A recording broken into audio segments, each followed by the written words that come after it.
رحمان ڈکیت۔ رحمان ڈکیت کی دی ہوئی موت بڑی کسائی نمام تھی۔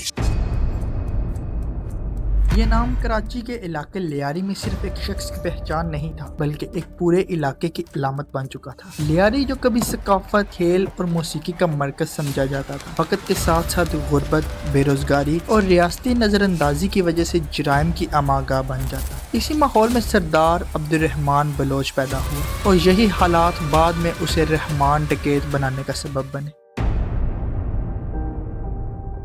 سردار عبدالرحمان بلوچ 1975 میں لیاری میں پیدا ہوا۔ اس کا خاندان پہلے ہی منشیات سمگلنگ اور غیر قانونی سرگرمیوں میں جکڑا ہوا تھا۔ اس کے والد ابو محمد اور چچا شیرو 1960 کی دہائی سے ہی منشیات کے کاروبار میں شامل تھے، جس کی وجہ سے گھر میں جرم کوئی نئی انوکھی بات نہیں تھی۔ رحمان نے بچپن ہی سے اسلحہ، پیسے اور طاقت کو قریب سے دیکھا۔ اس ماحول میں پلنے والا ایک بچہ جس کے پاس تعلیم، روزگار اور رہنمائی کے مواقع کم ہوں، اکثر وہی راستہ اختیار کرتا ہے۔ رحمان نے 9 عمری میں ہی منشیات کی فروخت شروع کر دی۔ 13 سال کی عمر میں اس کا پہلا پرتشدد واقعہ سامنے آیا، جس کے بعد لیاری میں اس کا نام جانا جانے لگا۔ یہ وہ وقت تھا جب اس کے اندر کا خوف ختم اور تشدد ایک عادت بن چکا تھا۔ رفتہ رفتہ وہ چھوٹے موٹے کاموں سے نکل کر سنگین جرائم کی طرف بڑھنے لگا اور پولیس کی نظروں میں آ گیا۔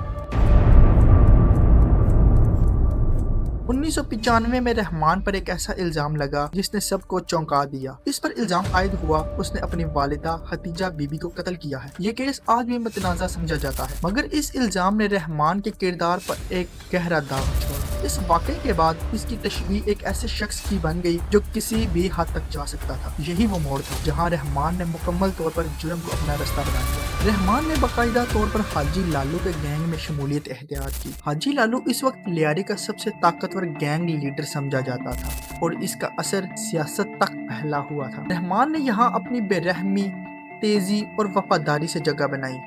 کچھ ہی عرصے میں وہ گینگ کا ایک اہم رکن بن گیا۔ 2001 میں حاجی لالو کی گرفتاری نے لیاری کے طاقت کے توازن کو بدل دیا۔ گینگ کی باغ دوڑ رحمان کے ہاتھ میں آ گئی۔ یہاں سے اس کا اصل طاقت کا آغاز ہوا۔ رحمان نے نہ صرف گینگ کو منظم کیا بلکہ اسے مزید وسیع بھی کیا۔ وہ اپنے مخالفین کو ایک ایک کر کے ختم کرنا شروع کر دیتا۔ حاجی لالو کے بیٹے ارشد پپو نے رحمان کی قیادت قبول کرنے سے انکار کر دیا۔ یہ اختلافات جلد ہی ذاتی دشمنی میں بدل گئے اور پھر یہ دشمنی لیاری کی سب سے خونی گینگ وار بن گئی۔ کئی سال تک لیاری میں فائرنگ، دستی بم حملے اور قتل روز کا معمول بن گئے۔ عام لوگ گھروں میں قید ہو کر رہ گئے، سکول بند اور کاروبار تباہ۔ رحمان ڈکیت کے گینگ نے منشیات سمگلنگ، پتہ خوری، اغوا برائے تاوان اور اسلحے کے کاروبار سے کروڑوں روپے کمائے۔ کہا جاتا ہے کہ لیاری کے بڑے حصے پر اس کا براہ راست کنٹرول تھا۔ اس نے ایک متوازن نظام انصاف قائم کر رکھا تھا جہاں اس کا حکم ہی قانون سمجھا جاتا اور مخالفت کی سزا موت۔ رحمان ڈکیت کا لیاری کے لوگوں کے ساتھ تعلق نہ صرف نفرت پر مبنی تھا اور نہ ہی مکمل محبت پر۔ اکثریت اس سے خوفزدہ تھی، مگر ایک طبقہ ایسا بھی تھا جو آج تک اسے ڈاکو نہیں مانتا۔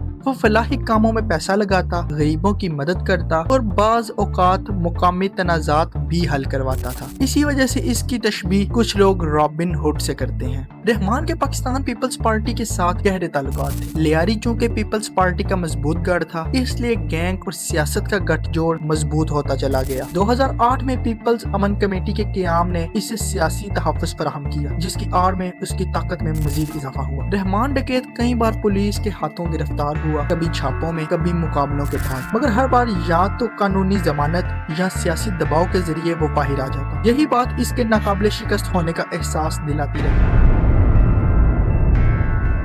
لیاری میں بڑھتی ہوئی بدامنی کے بعد کراچی پولیس کے افسر چوہدری اسلم خان کو ایک اینٹی گینگ سیل کی قیادت سونپی گئی۔ وہ گینگسٹرز کے لیے ایک خوف کی علامت ہے۔ وہ ان کا ماننا تھا کہ لیاری امن صرف سخت کارروائی سے ہی ممکن ہے۔ رحمان اور چودھری اسلم کے درمیان یہ ٹکر ناگزیر ہوتی چلی گئی۔ بالآخر 9 اگست 2009 کو کراچی کے علاقے سٹیل ٹاؤن میں ایک آپریشن کے دوران پولیس نے رحمان ڈکیت کو گھیر لیا۔